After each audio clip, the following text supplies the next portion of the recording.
Some might say that maybe we should shut up now. We've said everything there is to say. But you know what? I'm a narcissist. I've always got more to say. Welcome to the GMB show. How you been, man? It's been a while. We haven't done this. Yes, for a while. these things have become pretty sporadic. I think this is episode 72. I don't even remember. 73. So we've got a good topic. Today we're going to talk about how to learn any skill. And the skill could be like, playing guitar, doing a handstand, doing a backflip, doing one-arm chin-ups, anything, any skill, any kind of physical performance of a motor task, whether it be strength training related or, World of Warcraft related or whatever. Can basically be broken down into a few different patterns. But first, I'm going to totally spring something on you, Ryan, that some people had asked, and so this is a good time to talk about it. You've on your Facebook been posting a lot of pics and videos of you. You've been practicing parkour lately. I love it, man. It's great. Yeah.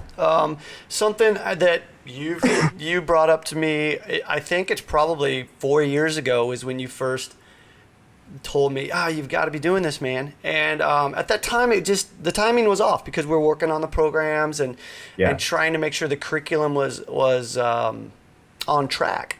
Yeah. So now that is completed, I've stepped back and I was like, hey, you know what? I think it's time to get into parkour. I'm loving it. The Tap brothers have been very, very helpful in giving me some tips and some advice of how to train or whatnot. It's just, I love it. My son, Shion is really into it as well. So this has turned into kind of a family deal.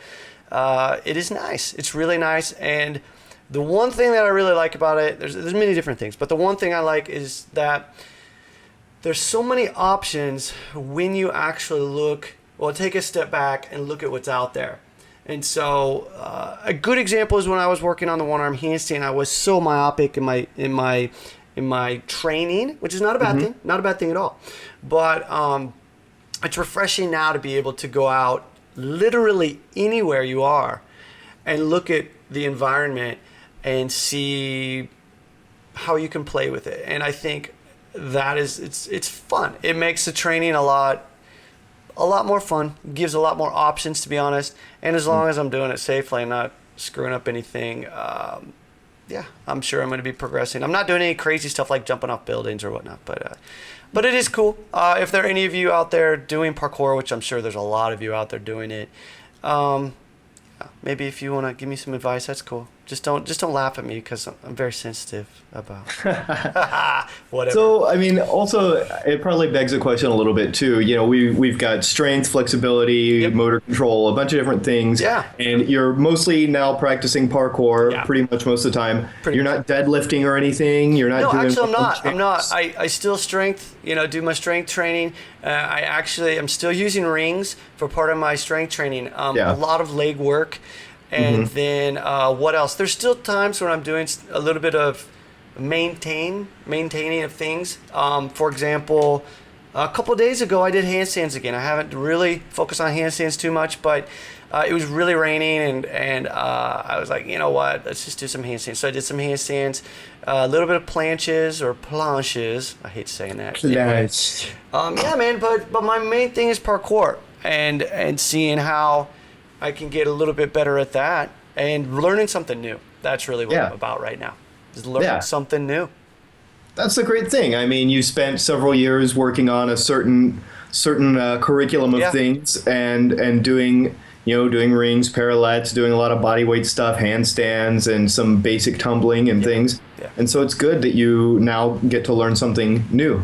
Yeah, and the great thing is everything that we've done up until now and that I've done is actually built up for this. So now I have, the skill set to be able to learn these new things faster. This is what we'll probably talk about this here very soon, but it is good. And it's like anything, you need to have this base down. And I'm not just jumping into something and thinking that I know what I'm doing and just going for it. The Tap brothers have given me some basic stuff to work on.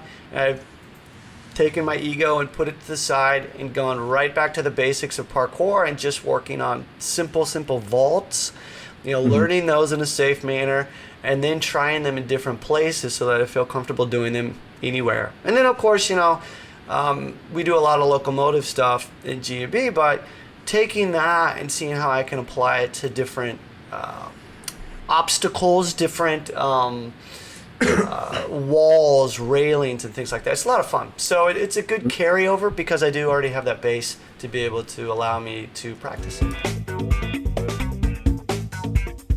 Yeah, and I think that's actually a good kind of transition into this how to learn skills thing, because I really think that any kind of skill you want to learn, there's really two aspects to it. And I think a lot of the frustration people have with learning how to do anything is that they try to address one side of it but not the other. Yeah. Right? So basically what those two things are is, there's a lot of ways that you could break it up, but I call it, capability and ability, right? And a lot of people have a lot of capabilities that they've developed through different kinds of training, but they haven't developed certain abilities to be able to express those capabilities, right? So I guess I should, define these a little more clearly before we really get into it. So a capability is kind of like your physical or mental attributes, right? That would be like the amount of strength you have, flexibility, endurance, the amount of motor efficiency you've developed in a number of things, right? It might be your mental toughness. It might be your reaction time, or your balance, or your visual acuity, or any of these things. Especially if you're looking at something like parkour or a combat sport like martial arts or something where you're having to react to an environment or an opponent.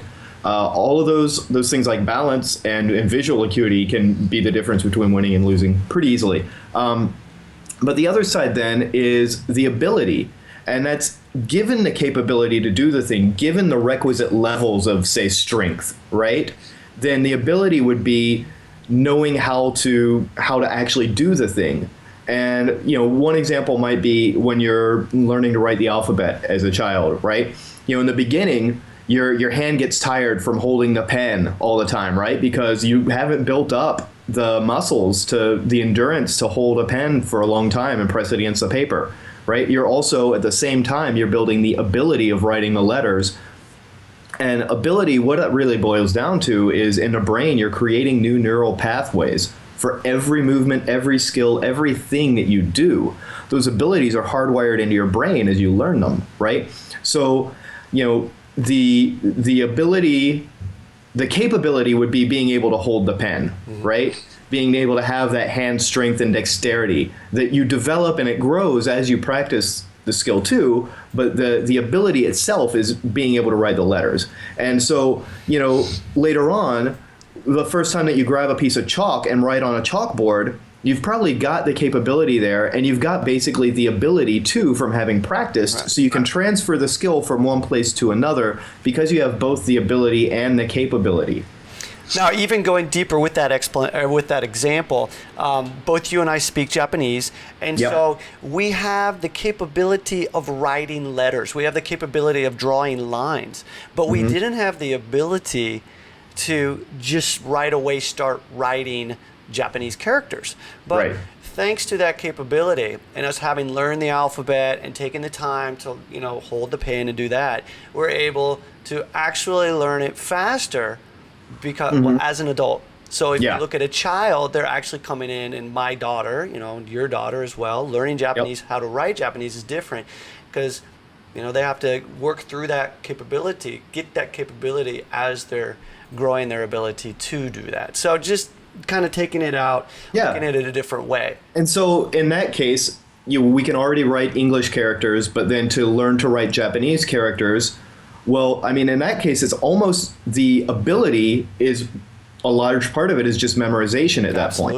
Absolutely. Right? Yeah. And then understanding the language. So a lot of times ability could be straight up cognitive, right? Or it might have to do with developing more motor capabilities and refining your current abilities. Yes. So it could be a lot of different things. But I think one of the things that really frustrates people, and so we have this handstand tutorial video on YouTube that 600,000 people have watched or something like that. And we get comments on it every day. and a lot of them are like, hey, this is great, whatever, I mean, not whatever, I mean, we're grateful to those people that enjoy it and learn from it, right? But there's always a couple of comments almost every day that are like, I watched this and I still can't do it. Yep, because That's it only the takes thing. one. You only need to do it once, right? Yeah.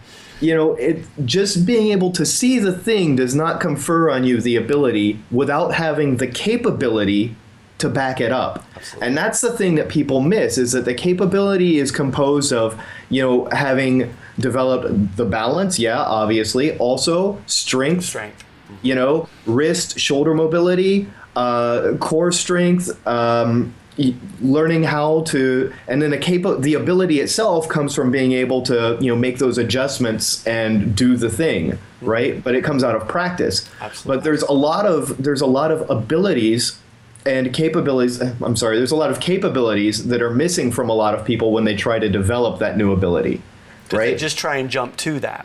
Yeah. Yep. And it's the same thing with pull-ups or, on the rings. A lot of people that have done other training before think they're very strong, and they may be very, very strong, but then, you do something on the rings and they're not stable, and so you haven't developed that, right? Or if you then, start trying to do things like levers or start trying to work up to iron cross or something like that, you don't have the tendon strength for, your joints can't handle, that you have some of the capabilities, you may have the strength, but you don't have the joint integrity. Exactly. A good example is something that we've used in one of our challenges before, and that was a movement looking at the bent arm stand.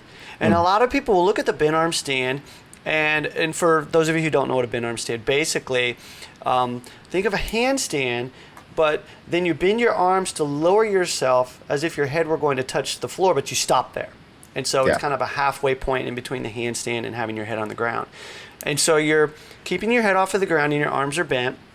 And a lot of people have trouble with this. Well, instead of just jumping up and trying to do this bent arm stand, instead what we did is we looked at, do you have the capacity, not the capacity, but the capability to be able to do this. And so rather than just doing that, we looked at a movement that you could use every single day that's going to build that strength. It's going to actually work on getting you to a point where your body understands what needs to happen, so that your ability will be increasing as you work on that capability. But we went down and looked at the basics, how to do that. We just used the bent arm bear walk to do this. And so that's just another example. And so, like you're saying, Andy, a lot of people will look at the handstand and I tried it once and I couldn't do it. Well, takes a little bit more than just doing something once, especially if you don't have that capability to be able to do it. And so, going back and looking at how to learn any skill, that's really what it comes down to. Do you have the capability to do it? And another thing too, of course, is do you understand what has to happen along the way to get you there? So so I think maybe to drive some of the point home a little bit more, let's use learning Japanese again as another example to take it away from exercise. Okay. But instead of writing, let's talk about speaking, right? Yeah. So I'm sure you've met a lot of people like this, and I met a lot of people when I lived in Japan too, that actually maybe tested at EQ level. And if you don't know, that means that you're functionally fluent, right? You can read and write better than most Japanese people, right? And their Japanese was very technically good, but they couldn't hold a conversation in Japanese. Yeah. And so they had the ability. They had all the ability. They had everything up in their brain, all of the instructions that they needed to do it. But maybe they didn't have... That doesn't mean that they had all the full capability to be able to speak well in Japanese, because they don't know how to have a conversation. I've had another thing where people understood a lot of words, but they couldn't pronounce them very well. Absolutely. Because Japanese has some sounds that aren't in English, And this is a very good example. So I did test and pass EQ, and I had to have that for way back when I was at university, and then as well as when I was working in a company. The interesting thing, when I tested for EQ, I was one of the few Caucasians in the room that was testing.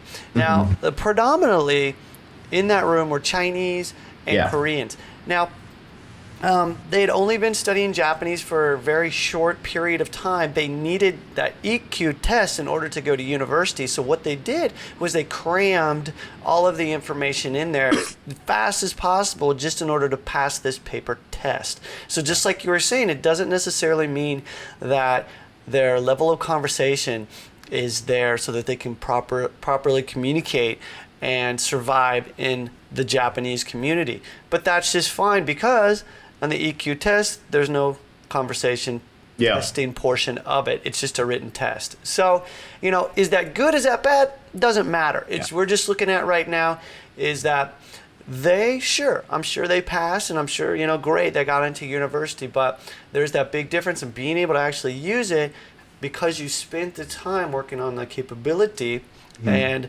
learning how it works within the culture compared to just passing a written test. Same thing you could say for driving, right? Same thing. Yep. Yeah. Everyone's got the capability to press a pedal and turn a wheel, but that doesn't mean they have the ability to drive well. Exactly. By the opposite side of the coin, though, then look at in the Matrix, right, where they download kung fu into Neo's brain, right? Dude, I know kung fu. Yeah. Whoa. Yeah. So in that case, it's like downloading the ability, but it doesn't hold up because, granted, this is all in a Matrix, so it works because it's a movie. Yeah. But even if we could have that technology to zap handstands into your brain, right? If your body did not also have the capabilities necessary to do it, even having those neural pathways would not allow you to be able to do that skill. To take the analogy again, let's say if I swapped your brain with an NFL quarterback, do you think you'd be able to play as well? Oh, hell. You would have no way to control that body.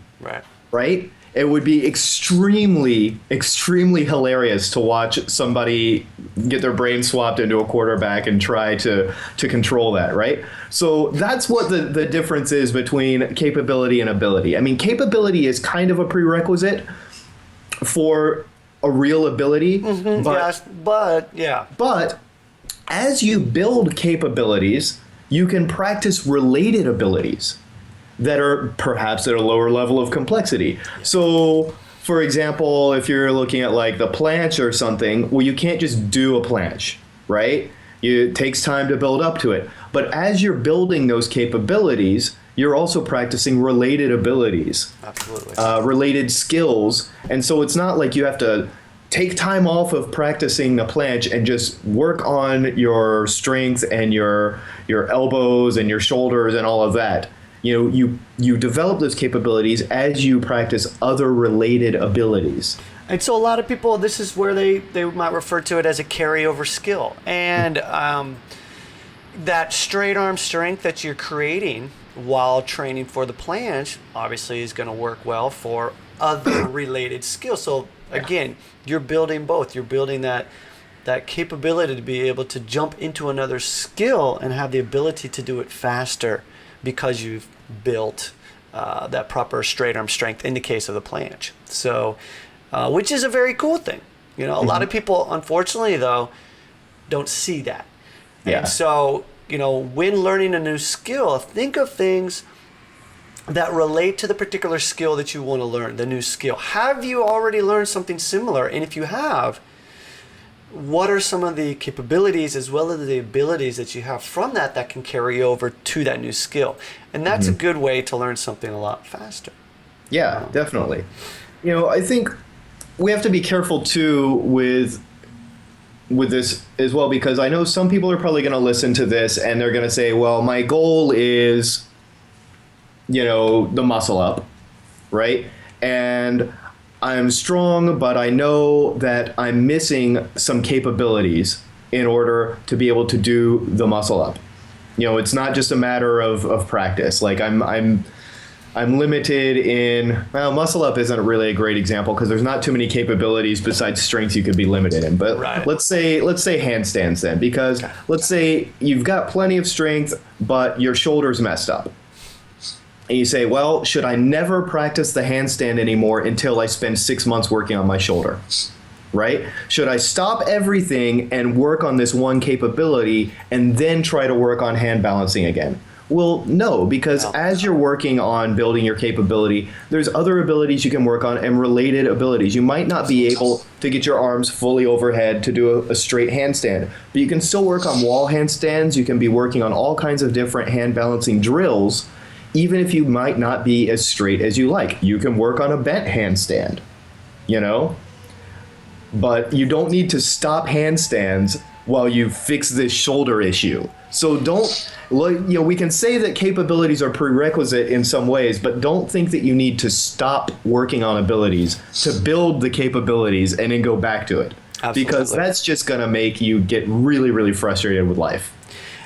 Just because we're talking so much about Japan, I'm going to bring this up. It reminds me of being an apprentice to a sushi shop. And so basically what you would do is for a minimum of 1 year, all you would do is you're in charge of making the rice, and that's the way it used to be. Same with everywhere in the world. If you were, it really doesn't even matter, but basically you would just focus on one thing, and then once you're properly, I spent a whole summer cleaning pipe. When you're doing plumbing, right? Exactly. And my father was a plumber, and I helped out, right? I wasn't allowed to do anything else. So that's how it is. Now, if this is going to be your job, if this is something that is going to be your trade, yeah, I actually think that's okay. I think, you and the both of us, we come from a martial art background. When I was growing up, that's kind of how it was too. We're stoics. Yeah, we're stoics. That's how it is, But I mean, there are certain things, and especially with what we're doing in GMB, where going back to the handstand, if you are looking at using the handstand as a trade in order to bring in the money for you and your family, then there's probably other ways that you should be doing it. But for where we're going with it, no. If you're working on the handstand, if you still have problems with your shoulders because of a limited issue, it doesn't mean that you can't still work on the handstand as you're gaining that capability and ability. So, yeah, it's a tough call. And again, like you said, Andy, there's a lot of people who might disagree with us, but you know what? Sure. Everybody's correct and, everybody's wrong. Just depends on how you look at it. So, well, but just to be practical, to kind of wrap this thing up, though, is that just remember that if there's something that you'd like to be able to do, there's two parts of it. And you can't just download the ability into your brain without building that capability and those attributes into your body. And that's why we have our kind of assess, address, and apply model. And we say we break everything down. You've probably seen a little triangle, right? Strength, flexibility, and control. Those are the three attributes that are most commonly missing in the kinds of skills that people ask us to teach. We're not saying they're the only important ones. Endurance is not covered, right? If you're a distance runner, endurance is a lot more important to you than, say, motor control or flexibility, maybe, right? I don't know, so I could be wrong on those. But the point being, for the skills that people ask us to teach, the capability they're missing is usually one of those three things. Right. And they can't build that ability without building those three capabilities, You can practice related things, but you still need those capabilities. So if there's something that you're trying to do, understand that yes, there's ability and there's capability, and you probably need to be working on related skills to learn the ability. And to address your capabilities, there's probably one of those three things that is the weakest that you should spend most of your training time trying to develop. So that's a practical application of this. Work on ability, work on capability, and approach it with an intelligent model that takes those things into account rather than just continuing to slam your head against the wall until you reach mastery of whatever, Mastery is not going to come unless you've got the constituent pieces. Good way of summing it up there.